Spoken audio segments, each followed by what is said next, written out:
Formula One racing is set to be the biggest sporting event ever to roar into Central Texas. But how much do we really know about it? We ask a couple of F1 experts and a few football fans to help us learn just some of the basics. In Texas, we know football, first downs and fumbles. But just ask these football fans what they know about Formula One. How long does an F1 race last? 3.5 hours. That's a lot of driving. Actually, the race at the Circuit of the Americas track will be quite a bit shorter than that. The race at Circuit of Americas in time, probably no more than about an hour. And the cars will reach speeds upwards of 200 miles per hour. An F1 engine is about the size of one in a Honda Accord. That's less than half the size of a NASCAR engine.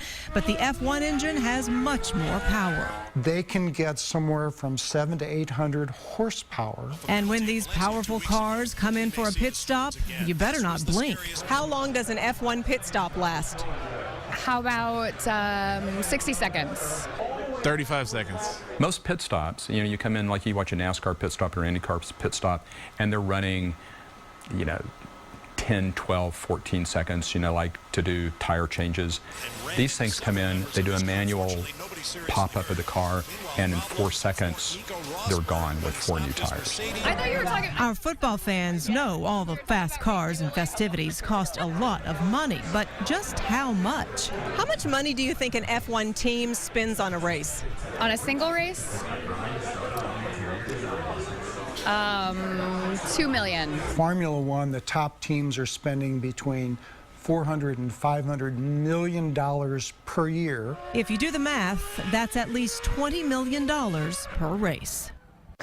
Now, hundreds of people make up each Formula One team, but there are 2 drivers per team. Each driver earns points based on how he places in each of the 20 races in the season. So when it comes down to the end, the driver with the most points is the champion.